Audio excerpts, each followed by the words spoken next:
What's good, big dogs? It's the Kid Bearer, and today we'll be talking about the NBA 2020-2021 awards. First thing we starting off with is the MVP award. I'm going to give it to Nikola Jokic. Now, as we know, Nikola is a very different type of NBA player. He's about 7 foot, 7'1", and he can pass like a guard. He has been known to transcend the game as a big man and has really elevated that modern style of basketball. Because as we know, in the past years, point guards were the people to facilitate the ball on the floor.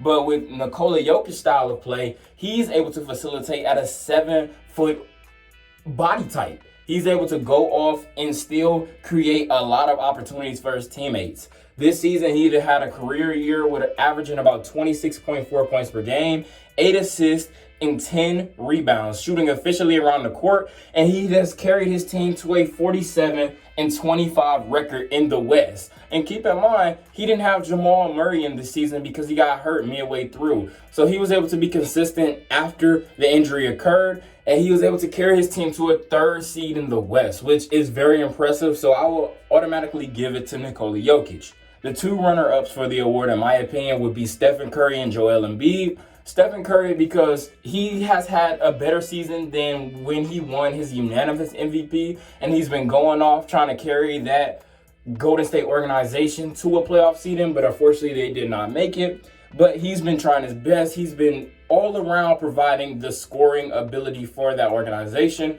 and he has kept them afloat. So I believe he should have a lot of MVP voting if that is the case, but also I understand if he doesn't win because Nikola has been going off. Joel Embiid, I just believe he missed too many games. He's a dominant center, has been really impactful for the 76ers, but he has missed a lot of games, and Nikola has just been the most durable center this season, so inevitably, I think he might win it. And the last player actually is Chris Paul. Chris Paul has been having an amazing season for the Phoenix Suns. He's been going in, creating a lot of scoring opportunities, and he's also elevated that team in every statistical category. So when it comes to his case for MVP, I believe that a lot of people will give him an MVP vote because of the impact he's had on that Suns team, taking them from a 10th seed last season to bringing them to the 2nd seed and playing against the Lakers in the first round, which is really commendable for his Chris Paul caliber and what he does as an overall player, and that's why they call him the point god. But overall, Nikola Jokic should win this award just due to his impact all around the court, and hopefully people will understand what he does for that team and how he elevates them so well. Next award we got is the Defensive Player of the Year award. This award really is between 2 players, Ben Simmons and Rudy Gobert. For me, I decided to choose Rudy Gobert as the Defensive Player of the Year, but I understand if people make the argument for Ben Simmons. They contribute 2 different elements of defense in their game. Ben Simmons is a player who can lock up 1 through 5. He can guard your best player and really stay in front of anybody he's defended on. He can guard bigs, he can guard point guards, and do it at an efficient and high level. Rudy Gobert is more of a team defender. He's able to be that juggernaut to elevate his team defensively. He is the guy who mans the middle, he keeps the paint protected, and he overall has the best defensive advanced stats. He's just really that impactful when it comes to the defensive side of basketball. So overall, I wouldn't be upset if you picked either one for the Defensive Player of the Year, but the reason I make the case for Rudy is because his advanced stats mean so much more. Without him on the court, that team is one of the bottom worst defensive teams in the league. But with him on the court, he truly elevates the defensive side of basketball for that organization, and it's really made a big impact for the team. That's why they're number 1 in the West, and they're able to hold teams defensively is truly off the strength of Rudy Gobert's defensive impact. He mans the hole, so a lot of teams have to take perimeter shots because he does so well on impacting the game on the defensive side of the ball. Next award I'm going over is the Rookie of the Year award. I will be giving this award to LaMelo Ball.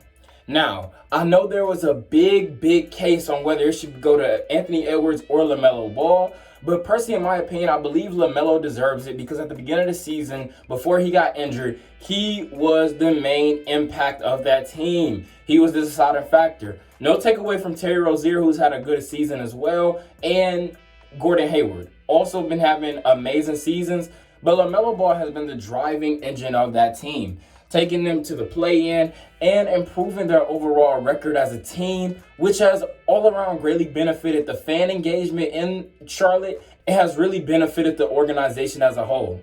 Anthony Edwards, I believe he's had an amazing rookie season. But at the same time, I don't believe that he did it in the beginning of the season like LaMelo did. He kind of started getting his stride at the end of his rookie season. And overall, it's not bad that he got it later. It's just it really impacts him when you have another great player like LaMelo Ball who has contributed since the beginning of the season. And even after his hand injury, came back still playing at an efficient level. So overall, I'm going to have to give it to LaMelo Ball just because of his impact and just how much star potential he has and has brought to that Charlotte's organization. Next award I got is Most Improved Player. I think everybody should know who the most improved player is, but if you don't, we're giving it to Julius Randle. Julius Randle has been the star-studded player for that team. He's averaged 24.1 points per game, 6 assists, and 10 rebounds, and been very efficient around the court. He carried the Knicks to a 41-31 record, and arguably, many people viewed the Knicks as still in rebuild mode. Many people didn't view this Knicks team as the team to get them back into the playoffs. They were able to get into a 4th seed this season, and a lot of that is off the productivity of Julius Randle. He's had an amazing season for the team, and he's really showed what a big man can do in the guard position. The main dribbler, the main facilitator, and has really spoken volumes to how that organization has developed their players and how they teach the overall game of basketball for that team. And Julius Randle has really pushed the envelope on that notion by becoming an all-star this season, bringing the Knicks to a playoffs and really being the dominant factor of that Knicks organization. The other two nods I would give as an honorable mention is Jaylen Brown and Jeremy Grant. Jaylen Brown has had an amazing season this year. Unfortunately, he broke his hand as soon as they were going into the playoffs, but he has had an overall amazing season, has really benefited the Boston Celtics team, and has upped his productivity even from last season when he got offered his max contract. Jeremy Grant came from the Denver Nuggets last season, went to Detroit, became a better player. Overall, became the #1 option for the team, and he went to arguably a terrible organization to prove his worth. And overall, he's really been doing well for the Pistons. So those are the other two players I was shining some light on. But overall, I think Julius Randle ran away with this award due to his impact on the New York Knicks. Next award we have is the Sixth Man of the Year award. Now, you can make so many cases for this award depending on what you value as a fan and what you view or look at whenever you're watching basketball or how the player impacts the certain aspect of the game. But for me, the Sixth Man of the Year award goes to Jordan Clarkson.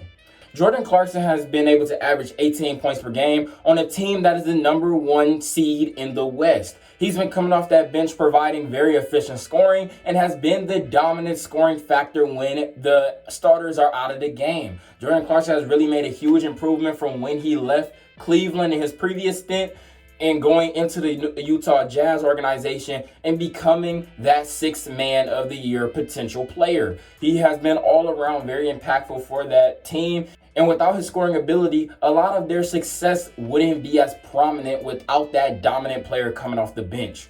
So overall, I believe Jordan Clarkson truly deserves an award of this caliber because he has been that much of an X factor for the Utah Jazz. The only other player I would say who has a case for it is Derrick Rose. This season, he was traded from the Detroit Pistons to the New York Knicks, and in the second half of this season has really been impactful for the New York Knicks. He's been playing like a smarter player, and even he said himself in an interview that he plays way better than he did even when he won his MVP because he's smarter and he knows how to calibrate himself around the court in order to provide himself the best opportunities to benefit his team. And even though his stats don't jump off the page, I truly believe that Derrick Rose has a case for the award, but overall, I'm going to give the award to Jordan Clarkson just because the impact he's had on the #1 seed in the West. Last award we'll be discussing is the Coach of the Year award. Now, I know a lot of people have different things they value when it comes to coaching styles, but I believe that Tom Thibodeau is undoubtedly the coach that deserves Coach of the Year.